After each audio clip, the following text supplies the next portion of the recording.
All right. So namaste, Joanne, and Namaste. welcome to the inspiring, cool conversations with authors, inspiring best-selling authors like you that we have every Sunday at 1900 hours on the experience, as we call it.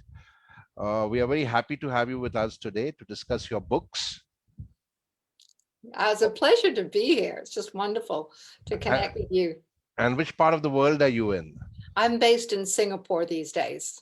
Okay, so you are in Singapore these days, and how's the COVID cases going in Singapore? Well, the numbers are going down. They're talking about that we might actually be allowed to meet up in groups that are bigger than two soon. Ooh, Okay, very nice. So that's good because yeah, Singapore has been on a lockdown for a long time. the last month. Yeah, Yeah.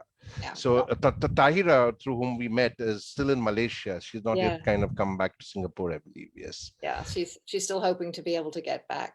Right. So as you know, Cross-border travel is limited, isn't it? sorry. Cross-border travel is still quite Right, right. limited. That's limited. So Singapore is still closed the borders. Yeah. Okay, all right. So yeah, it's similar in many parts of the world. In India, of course, we've had a huge breakout of COVID cases, but now that's also being contained. Lovely. So, as you know, every Sunday we invite authors, inspiring authors like you, to discuss their books. And I welcome all the participants who have joined us on Facebook Live, who are looking forward to learn from you about Karma in Action, your books, and the work that you do.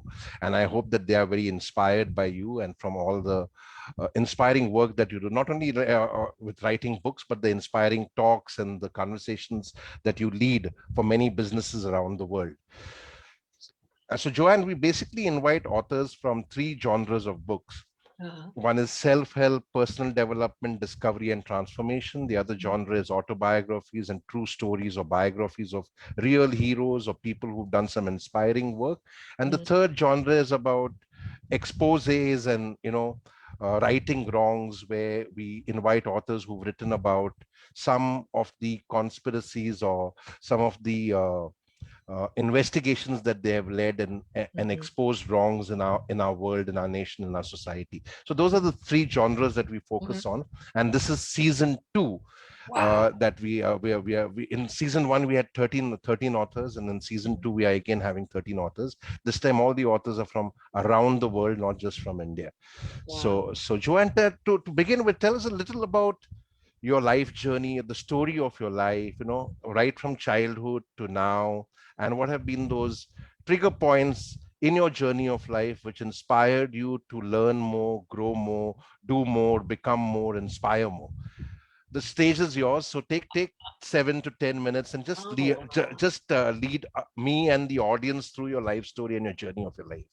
oh, wow. I mean, that's such an amazing question to be asked. Um, so I will start. I will start with this particular point. One of my earliest memories is being about 4 years old and in a swimming pool. And my father was a very good swimmer. He was a very athletic man. Um, and it was him encouraging me to keep swimming. And here's my little 4-year-old attempting to do the crawl and, lots of water, doing her best. But my job was to get from one end of the pool all the way to the other end without touching the side, which was a pretty big call. And I remember, paddling and then looking up, and my daddy, who was always so good at looking after me, just going, keep going, pedal, pedal, pedal, keep going, until I got to the very end where mum was, which was great. But I was still too short to be able to touch the bottom of the pool. That hanging on the side, kind of going. um, and it's funny because I haven't thought about that story for a long time. But right now, in the times we're in, there's a little bit of that kind of energy of what's happening, of just going, trust there's somebody who's got your best interests at heart telling you to keep swimming. And even when with everything that's going on, we're going, it's just like, keep swimming, you will get there. And,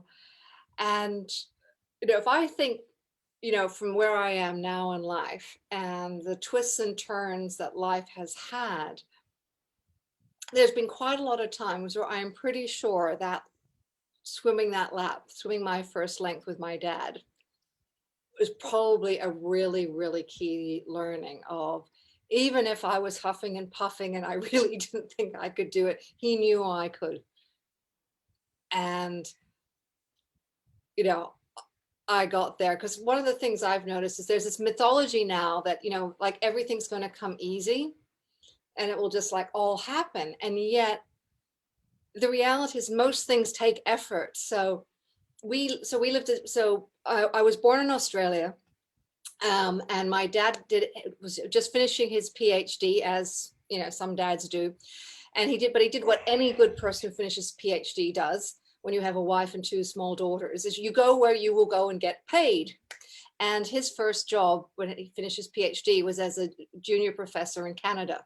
And so we left Australia in the middle of summer, New Year's Eve, and flew to Canada to arrive New Year's Day in Canada in the middle of winter. So we went from 30 degrees above zero to, well, it certainly felt like 30 degrees below zero. It probably wasn't quite, but it was this pretty huge shift in temperature. And then we moved to the States, and then we went back to Canada, and my parents wanted to do something more in the world. And my dad took a job in Nigeria, and we moved to Nigeria just after the Biafran War, which is a pretty interesting time to move to any country just after there's been a major civil war. And so we moved there when I was 7, which was a super different kind of environment to grow up, and such a contrast to Canada and the US. Nigeria is one of these places, life is full on. It's intense, it's exciting, but it was also a place where he could do groundbreaking work. And I had a couple of years in boarding school in England, and then we moved to the Philippines. And so it's funny because people look at me now and they kind of go, look at this, this sort of in this, and they go, oh yeah, life would have been easy. And I'm going, well, by the time I was 18, I'd lived through 5 coups and several revolutions, and a few other things that, seeing as it's sort of Facebook and sort of a more of a family thing, I won't particularly go into. But the reality is so many of our lives have some really nasty things happen. It's around us and we see it. And the one place we do have a choice about is choosing how we choose to respond. Right. And if I look at that, and that opening story about learning to swim a lap with my dad was, it was that kind of thing that got me through doing degrees, even if there were ones that I was just going like, I don't get, but I'm just going to have to get through, and I'm going to have to learn it. It took me through having the discipline to do the actions that needed to take to go and end up being head of a consulting practice for one of the big professional consulting organizations. It helped me gain the strength to make the deeper, wiser decisions for groups and teams of people that were going through tough times. Because I don't know about you, but Jerry, if you think back over the last sort of like 20, 30 years, like every 10 years, there's some really tough periods. Very true. Very true. Absolutely. Yeah. And the story that it's only going to, it's like there's seasons, there are rough seasons. And so a couple of years ago when I'd burnt out, for the 3rd or 4th time, I hit a kind of point where actually, frankly, I'd lost count. But I had realized it was probably not the thing to keep doing, because for anyone who's listening today and has burnt out, it takes a lot of time and energy to recover. And I just decided I had to find another way to be able to do great work in the world, because I really enjoy doing it, but a way that wasn't draining of me, that was restorative of me, and also restorative with those that I was working with. And that's what ultimately actually ended up having me write the book that you asked me to come and speak about. Right. Very nice. So you traveled a lot through the years, right from childhood to, like you said, you experienced 6 coups and revolutions by the time you were 18. And one of the insights that I've got from what you spoke about, your journey of life right from childhood to now, the one of the most major insights is that in life we may not have control or influence over situations, circumstances, mishaps or happenings around us, the ecosystem, the environment around us, but we do have the influence and the circle of control about how we respond to any situation, to any circumstance. Would you like to expand on that thought a little? Sure. Now, I'll have to say this was not something that I could say I was born to, because it was not the case. It's certainly something I have worked out, particularly I would say over the last years, was that, stuff happens around. Like if the last 2 years, and particularly the last year, if that hasn't been a case study of stuff happening around us, Right. like things that we would have just literally not imagined. I mean, what's been happening in India in the last couple of months has just been, not in the forecast. I come from a country where I would have never thought that they would not let me back home. And Australia's got its borders shut even to citizens. So just we're in a world where like stuff is happening. And if what I learned a few years ago was when I'm in the fight and the anger with that it starts taking over me. But when I start choosing to go, well, what can I do? Like in whatever small way can I go and do, I get to choose how I'm reacting. Right. Sometimes I don't feel like I have a lot of choice. It does feel like it's pretty minimal. But when I remind myself, I actually do have a choice. And even if that choice is to have a quiet breath before I say what or just to go, then that little tiny moment, that little tiny window of just realizing, and it often is so so fractional, but when I realize that I do actually own that fraction of time, then I can make that choice. Is my action going to be anger? Is it going to be vindictive? Is it going to be destructive? And then the piece that I realized, once I can take that, and my usual answer is no, that's not what I want. Right. It's what can I do that could be helpful, that could be kind, that could be supportive, because that's what I want around me. Right. Absolutely. And I completely agree with you, because in a lot of so places where people follow karma, they think karma is fatalistic, right? And psychological studies also show you that human beings, like animals, are products of nature and nurture. This is what Freud said, Carl Jung said, and several other people who have studied and learned psychology over the years have said. But Take what Pavlov and Skinner.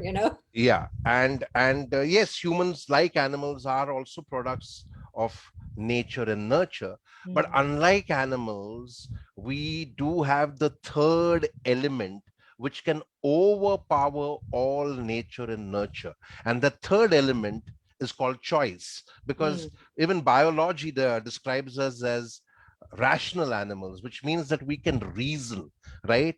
It Yeah, is not about becoming victims of blind beliefs or stupid superstitions or damn dogmas, as I call them. yeah, Because what happens with nurture is we are given to believe that God has a plan for us, everything is preordained, predestined. No, the choices we make determine our destiny, determine our consequences. And I yeah, think that is one of the most essential learnings for all the people who are watching and all our participants to take away, that the choices you make is the destiny you create, because each choice manifests a consequence. You exactly. make the right choice, you will have the right consequences and the right results. You make the left choices, you get left out.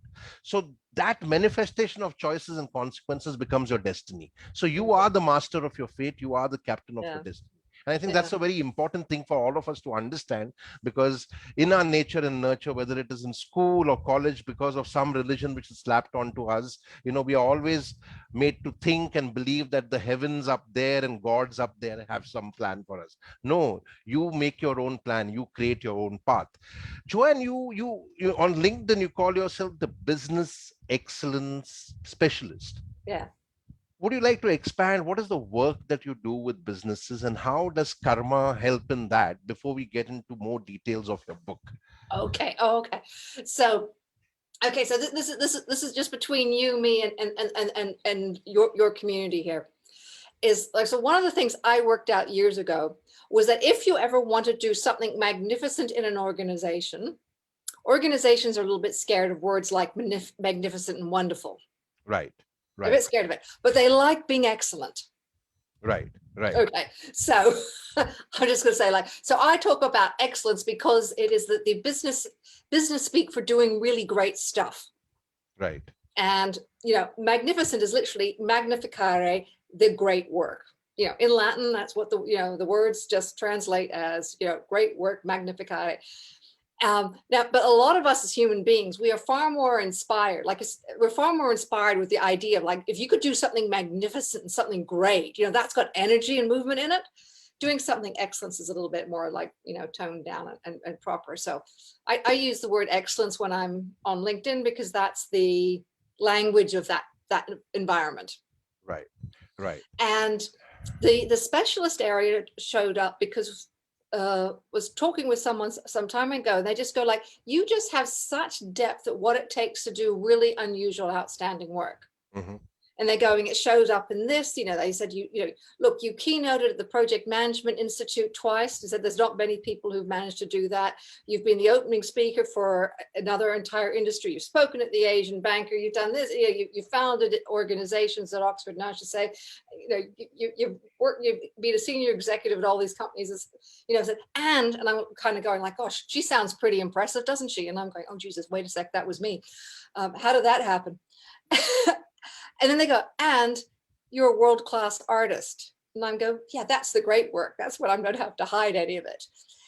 And so when I'm working with organizations, I come from this philosophy that it is possible for all of us as individuals, us as a team, us as an organization, us as an organization, as an enabler of transformation and magnificence in the world. In business speak, excellence. How do we do it in a way that actually creates that in a way that is supportive and sustainable? So is it sustainable for us as human beings? Is it sustainable for our organization? Because it takes so much work to keep an organization alive and moving forward. And anybody here who's been an entrepreneur knows the work it takes to get a business going. It's something to, it's like raising a baby. It takes a lot of energy. And then given what we see in the world around us, how do we do what we do in a way that is also sustainable for the world? Very nice. Because sustainability is the key factor, right? Yeah. And many organizations and businesses and managers who are working in those businesses don't understand that sustainability is the key word and the most essential, important roots for any business to flourish. While most managers mostly focus on scale, they fail to understand that scale is rooted in sustainability. Any thoughts on that? Oh gosh, that is just like, that is so spot on, Jerry. So like when I was growing up, I was in an institute where there were people from all over the world, and I remember the Dravasala boys, because they were the boys that went from sort of like my height, when we're all like 12, 13, and then they shot up, and they literally shot up like a foot in like, felt like no time. They were suddenly, and the guys really struggled because their bodies were out of kilter and it didn't connect. And what they just like, and I suspect this number of people listening are going like, yeah, that was me growing up. I stopped growing at 12. So I had different things that was going on for me. But it was such a lesson to me about when we scale, you can grow rapidly. It's not about not being able to grow rapidly, but if we're not doing it in a way where things connect and sustainable, there will inevitably be collapses that are not required. So for a number of years, so for anybody here who's been in an organization that have done SAP,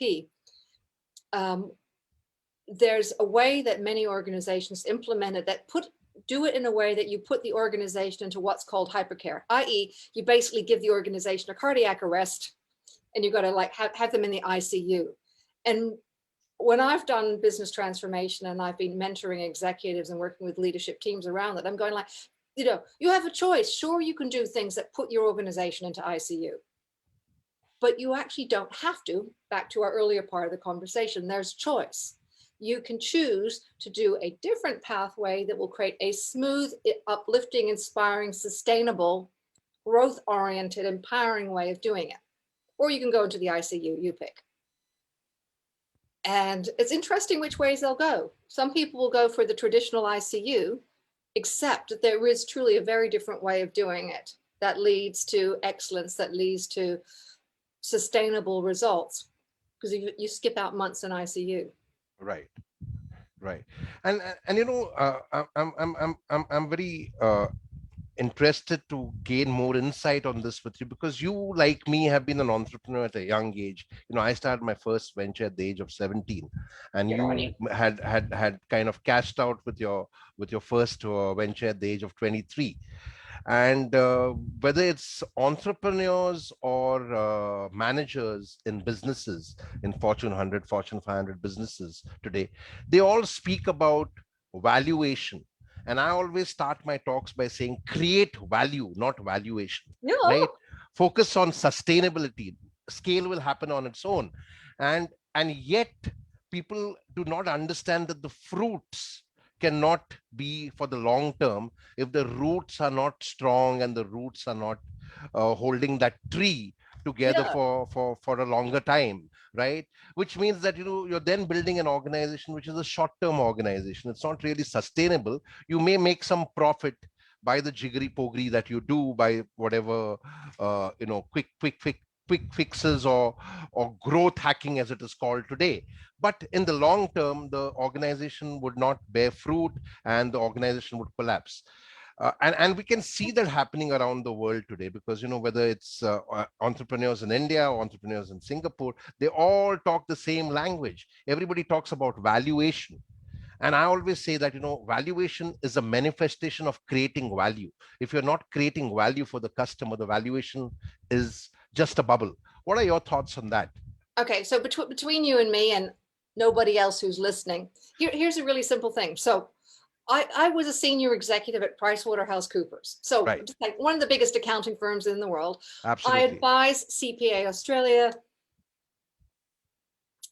So I'm saying as somebody who's on the industry, we used to have a joke about how do you know, with business cases. I was involved with assessing, multiple startups, multiple business cases. And it was super simple. If they had a great business case, it usually meant they had a good accountant. Right, right. It didn't necessarily mean they had a great business or great value, but they had somebody who knew how to speak the language and could present it in the language. And I'm saying this as somebody who's an industry insider. And so I knew that there are a lot of other things that I needed to look at to say, now, is this going to be worth investment? Will it create, to your point, will it create value in the world that will then engender greater returns?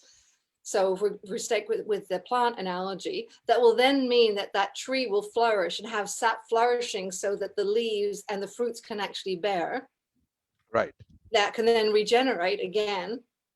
Because some of this growth hacking side of things that I see, people have over-engineered, they go for efficiency, and efficiency pars it down to nothing, to lean. And organizations that did that have found the last year really tough because they have no resiliency.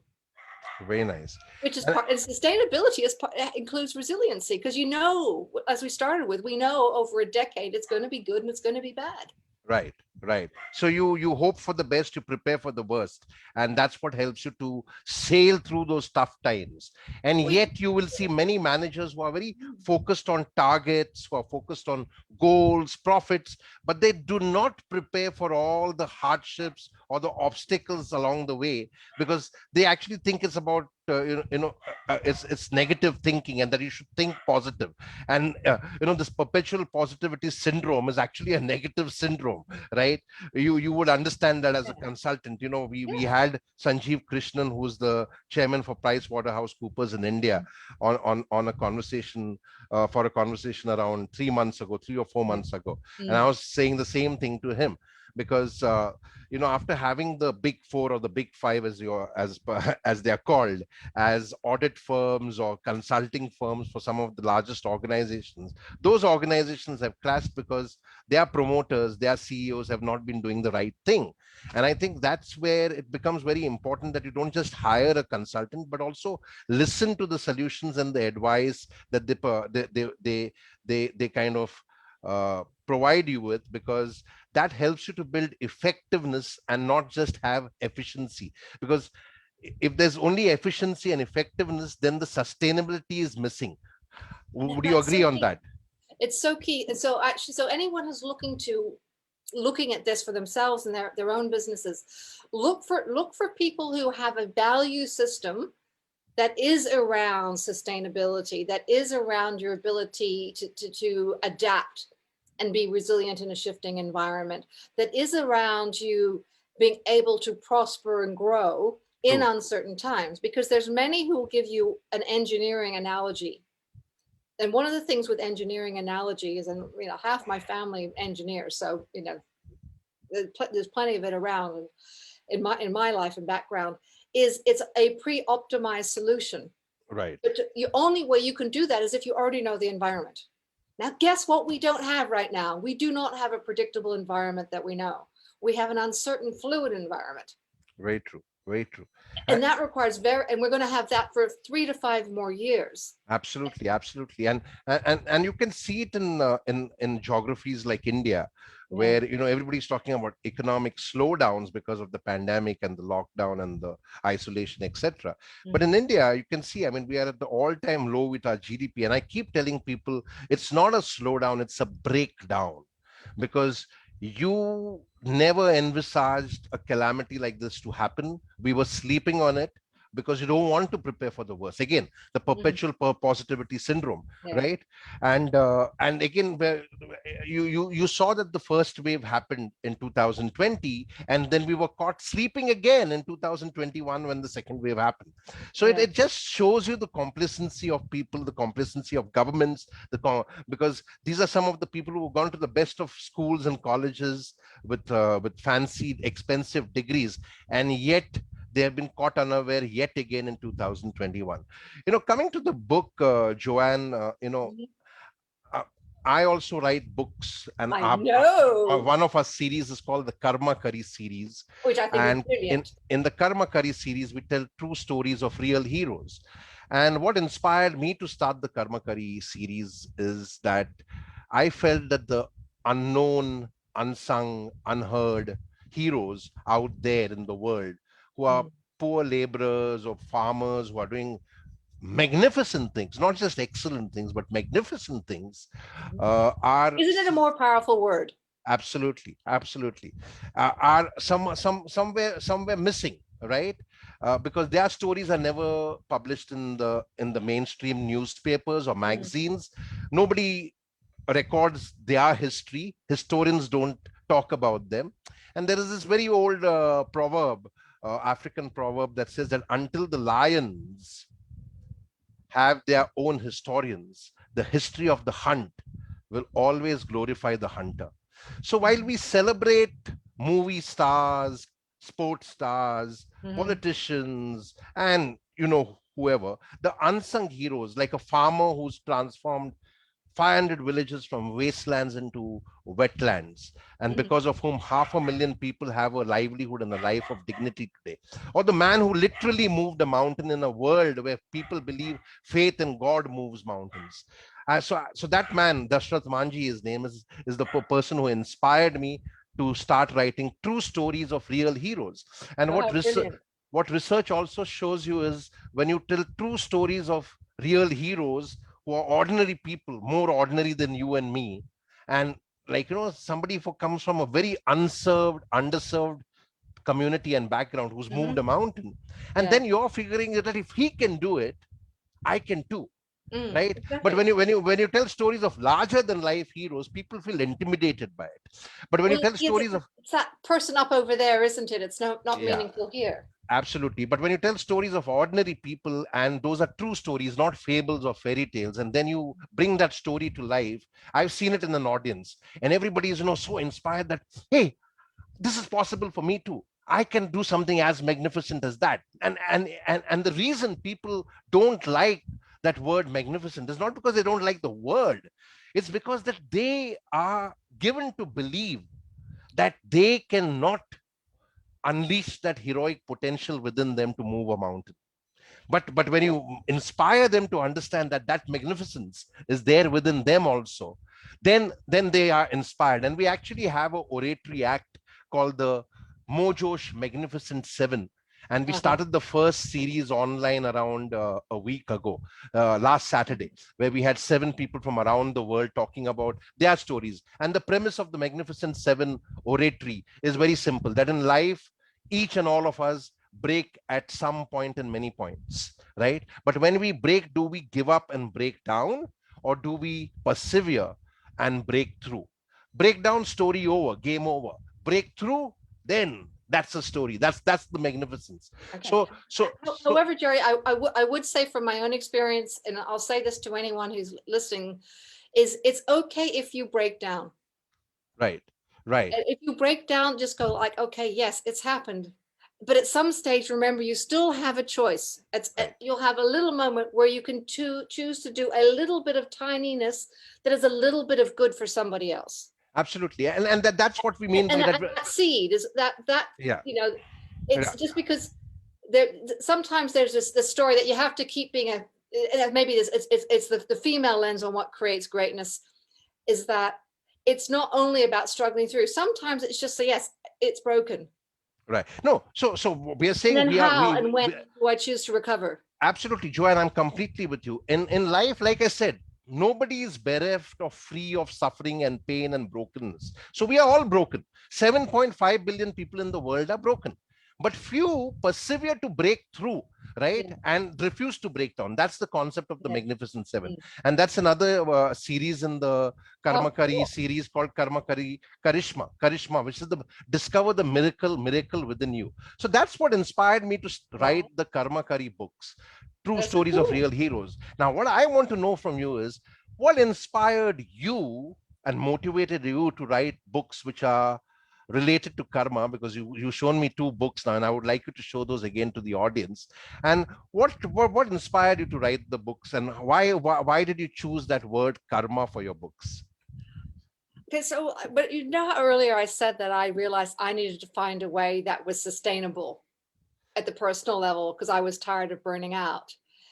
Um, and so I started looking for systems that would actually operate. How do you create success in a way that is generative, not extractive?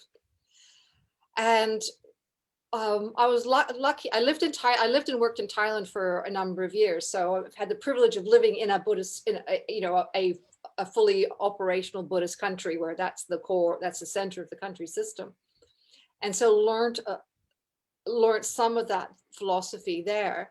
And then a couple of years ago, I was lucky enough to meet a group of Tibetan Buddhists that were based here in Singapore and part of that larger community.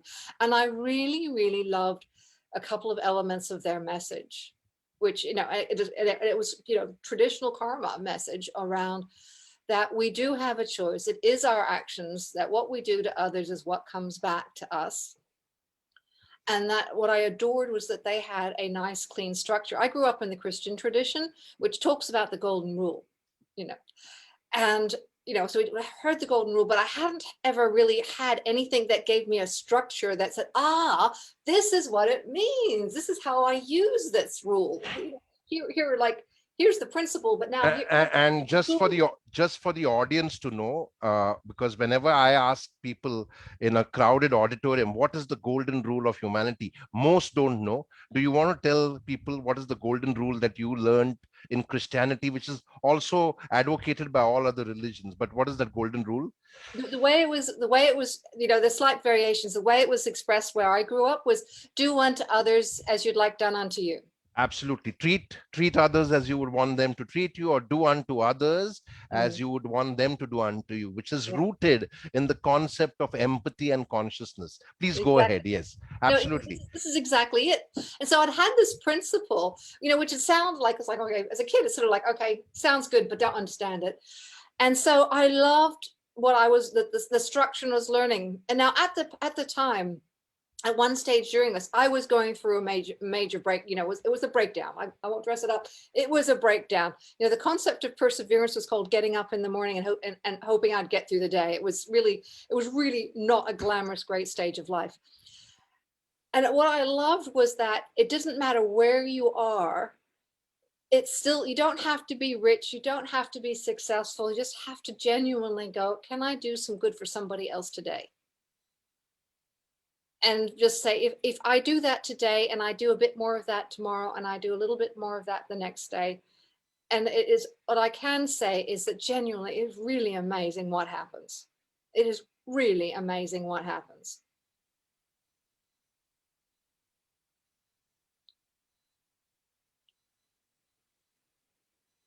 This is rooted in the concept of karma, because I started a movement called Karma Mitra, the joy of giving, in Mm, 2003. And I was researching this community called the Musahar community. They're considered to be the untouchables within the untouchables. uh-huh. And that's where I met Dashrath Manji, the man who moved a mountain. And when I started the joy of giving, I was expressing to people that when you give and donate and contribute for the upliftment of others, more than anything else, more than getting a tax receipt or any other benefit, it does create immense joy for you.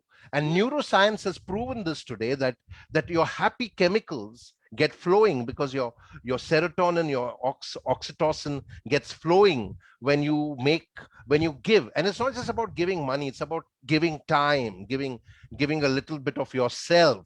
Even Mm, just doing a small deed for somebody actually helps you to lift yourself no matter how broken you feel, and helps yeah, you to rise again. And yeah. it's completely scientifically proven now. Mm, Right. So absolutely. So that's what inspired you, and that's the golden rule of humanity, which is rooted in the concept of empathy. You know, mm, there's a book called the Bhagavad Gita. mm, A lot of people, they are treated as a religious book. I'm not a follower of any religion or any god, so I don't treat it as a religious book. It's pure philosophy. And the mm, Bhagavad Gita actually says that consciousness and empathy is understanding the pain and suffering of others without it happening to you. mm, And when you understand that, that's empathy, right? So when you see the pain of others, your pain feels less, right? And I think that's another lesson that we get to know from the Magnificent Seven. when mm, when we when we go and tell our stories of brokenness, people can relate with it, yeah, because hey, these guys are broken too, and yet they call themselves the Magnificent Seven, because magnificence is not about just doing grand things. It's about having that ability to rise again no matter yeah, how fallen down and broken down you feel.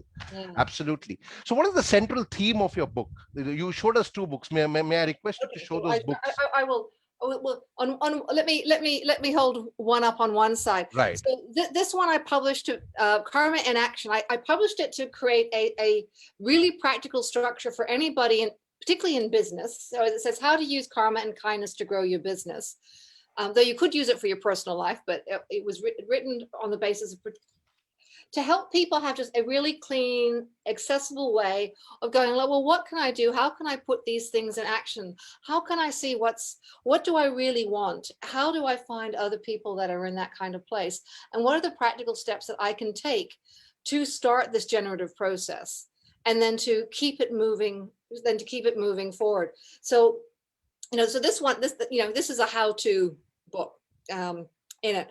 And then last year when in March, when the coronavirus really started hitting in Singapore, I just got back to Singapore. My stepfather just got out of ICU in Australia. I'd been lucky enough to get back to be there because we really were not sure he was going to get out of it in the positive way. Fortunately, he did, and I was really, really blessed to be able to be there for that. And then I came back to Singapore, and then 3 days later, the border shut. And so it was like, okay, guess where I'm going to be for the duration of this experience. And, but I thought, what can I do with my time? Because I had a lot of clients. I did quite a bit of public speaking, facilitate workshops around business transformation and doing good to do great, applying karma and sustainability, particularly very much this year is around sustainability.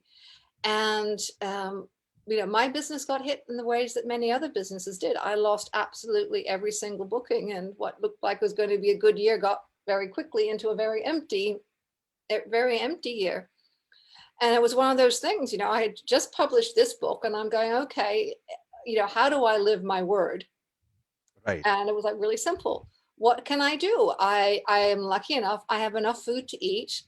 I have a roof over my head. I live in a hot country. Hooray. I have aircon. Very much appreciated. Thank you. Having aircon. And I said, okay, what I can do is I've got my computer and I can write a book that's for these times. So I wrote this one. It is 33 things that you can do that all fundamental, based on principles of karma. Also, for those of you who have a very scientific background, I've got 5 degrees from several top universities in the world. When I wrote it, I sent it to some of the senior people from those organizations. And I said, could you read that? And it was so much fun because they came back giving me all the academic references. To your point, Jerry, of how often the science and these principles of life come through. And so this one is, give me a number, Jerry, give me a number, between 1 and 33. Right. 25. 25. Okay, so your number is 25. Let's go see what 25 is today. Oh, this is so cool. Okay. Sorry. Got to put the old glasses on. Haha. 25. Okay. So 25 is about sustainability. And we were discussing sustainability from I the very know. beginning. See, this is what's fun. This is the fun piece of it. It's like cool stuff just happens. So here we go. Karma action point 25. It's one system. Avoid thinking you and your actions don't count. Ask, what difference can I make, even if it's small? Do, commit to it. Keep doing it. And then the quote that comes with this one is from Malala. Let us make our future now, and let us make our dreams tomorrow's reality. Very nice. Brilliant. Excellent. And, I liked what you said because, thanks to the isolation and the pandemic, a lot of people you can see around the world grumbling and whining about, being isolated at home. And that's because they don't understand the attitude of gratitude. People are whining about their jobs not paying much because they've got a pay cut and they're looking for other jobs. And I'm actually advising people that don't change jobs right now. Because if you change jobs right now, you never know, you may not last in the new system. So even if you've got a pay cut, be happy that you've not lost your job, because many people have lost their jobs. In India alone, 10 crore people have lost their jobs in organizations. And another 30 crore have lost their trades, lost their livelihood altogether. So people don't understand what gratitude basically means. If you have a meal to eat and a roof over your head, be grateful and use this time to spend some quality time with your kids, your family. And what are you grumbling about? You have all the Netflix of the world and all the game stations of the world. So enjoy yourself, make good of the time rather than whining about it, right? And that's why the attitude of gratitude is the most important. And several think tanks who have done research on this have shown you that when you're grateful, it leads to contentment, and that leads to happiness. So that, because the happiness is within us, it's not in the materialistic things that we pursue.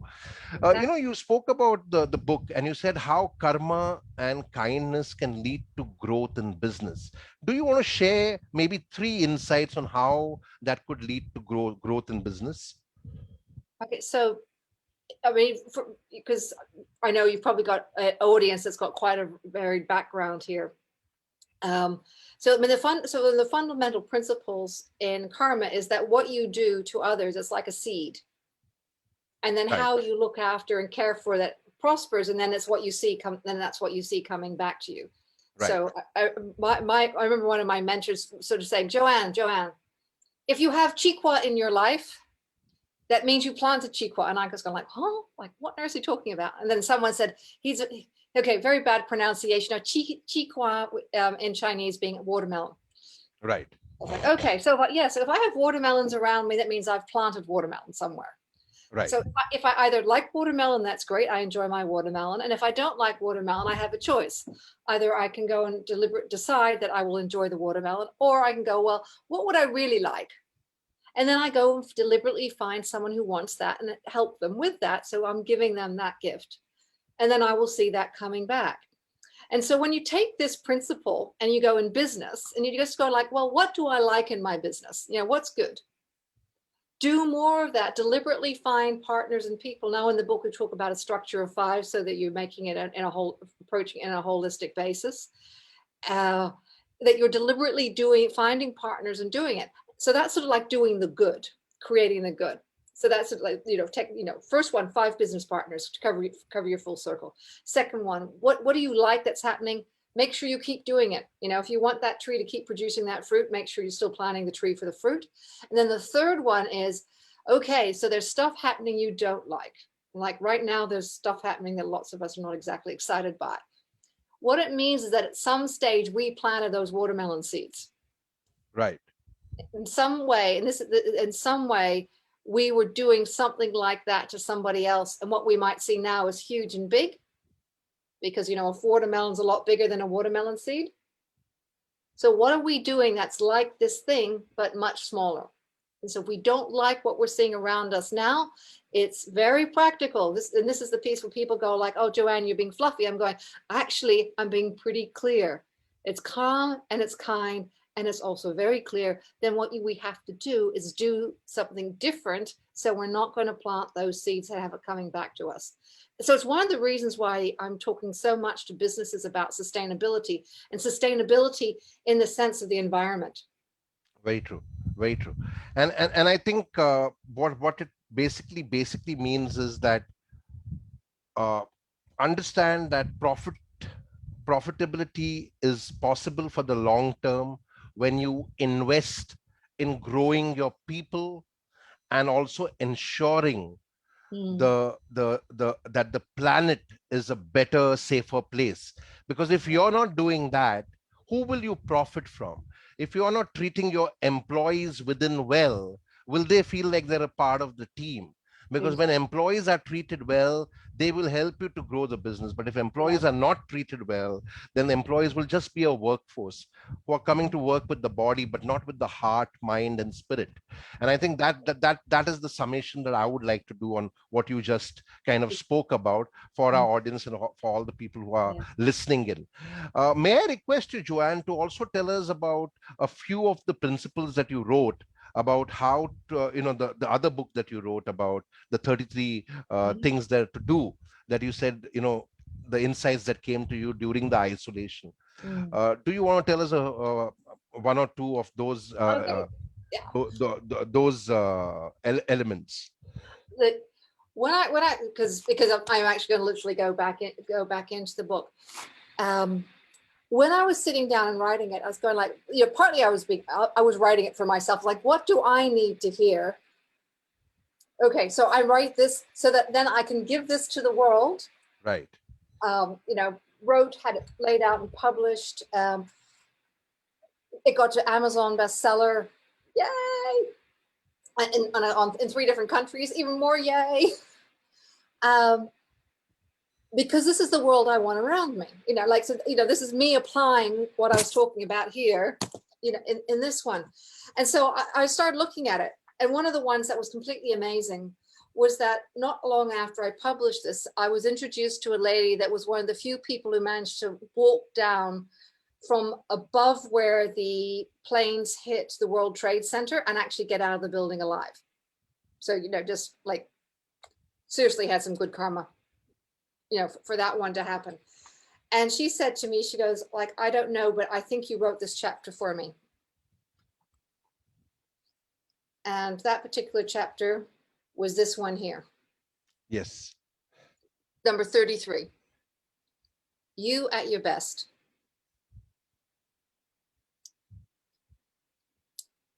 It says, some say that we're only ever given challenges that we are capable of facing. COVID-19 and even the climate crisis are challenges we can face. You at your best is able to do the magnificent, to create the better future. And each time you deliberately take a karmic action, take note of it.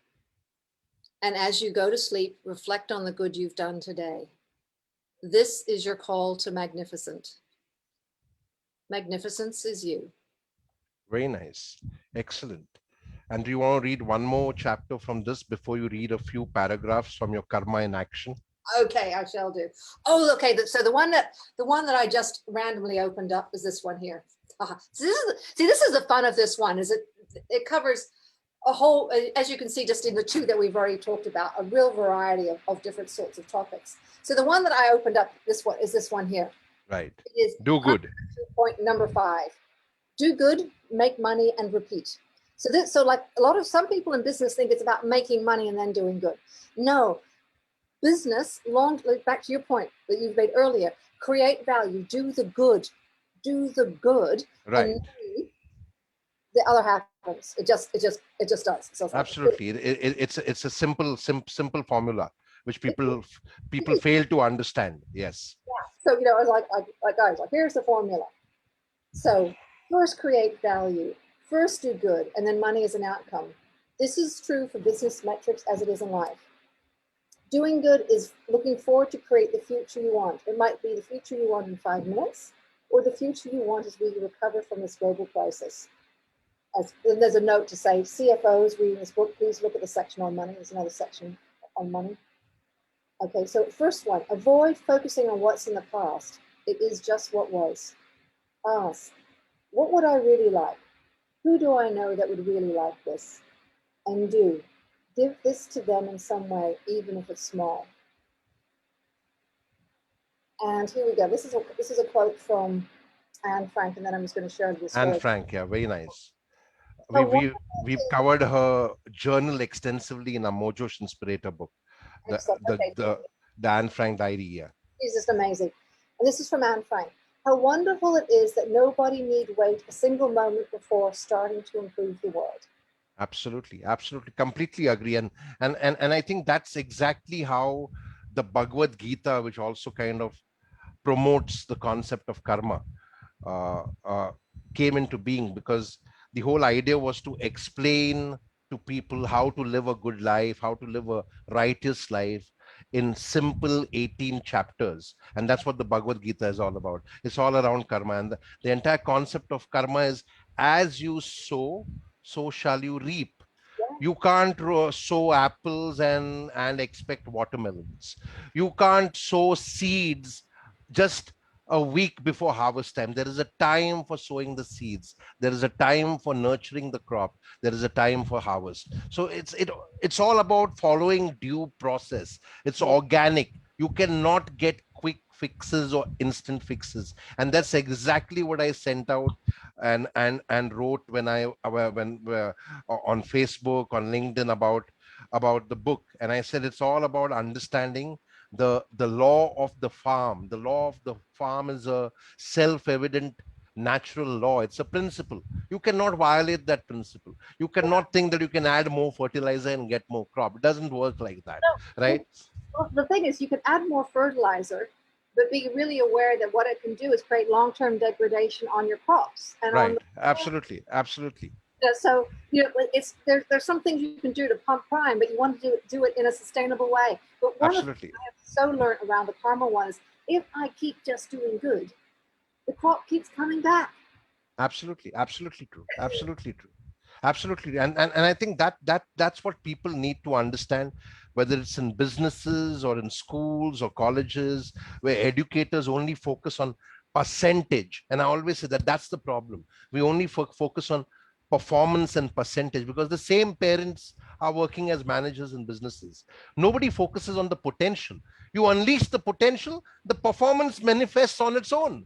It's an outcome of potential, right? But you're not focusing on potential, you're focusing on performance. And that's where you actually stifle the performance, because you fail to unleash the unlimited potential that exists within your child or within each of your team members, because you're only focusing on very narrow-mindedly on getting those numbers and getting those targets met.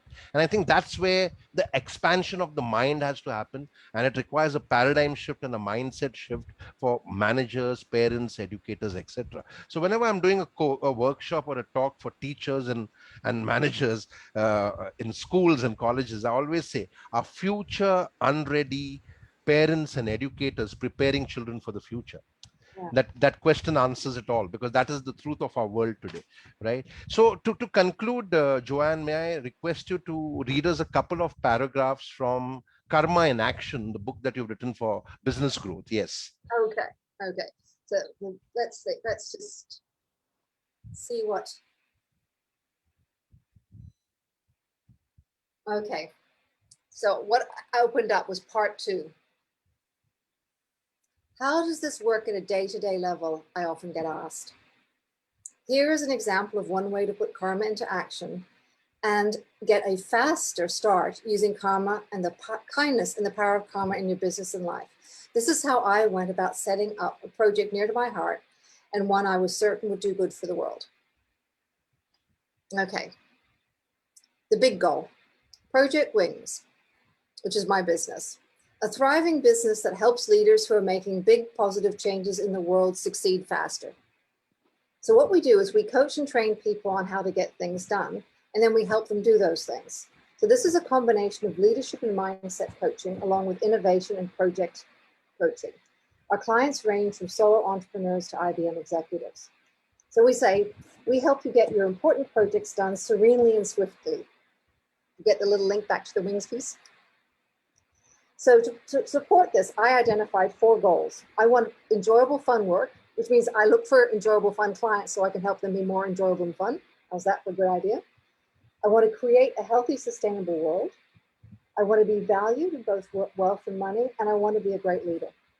So what I do was literally, and you can see the same process that I follow there, I break them down into karmic actions on the next few pages. So what you do, so like using this as a model and a template, identify for your organization, your role, your department, your job. You can make it as personal or as big as you want. What are, say, 4 qualities that are really important to you? You notice I talk qualities. Right. Experience. Absolutely. What are those ones? Because that's most of what experience is about, isn't it? You're talking about Absolutely. joy. Absolutely. I completely agree. Yes. So identify 4 qualities that are important to you that will make you feel esteemed, meaningful, satisfied, delighted in your role, organization, job, and then deliberately find somebody else and do that and help them in that. Very nice.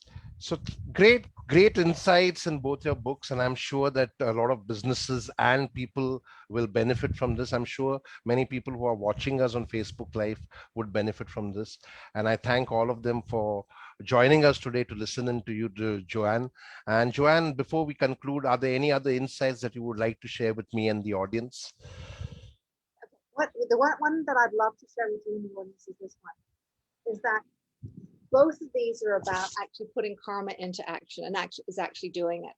And if you like, reach out. We do workshops with organizations and with individuals around how do you create structures so that you can have this in action for yourself. Because like doing anything, there's a difference between hearing about it and doing it. You and I, we've spent an hour sharing some of our own experiences and I hope that inspires other people to realize that this is totally accessible for absolutely every one of us. Absolutely. Very nice. And thank you, Joanne, for making the time to join us today. Pleasure learning with you and pleasure listening into you and all the insights that you shared from your books and about karma in general. Keep doing the good work. And thank you so much. And thank you to all the people who have joined in to listen in. And signing off now. This is your host, Jerry Almeida. Thank you, Joanne. See you. Have a great evening. Bye-bye. Thank you. Goodbye.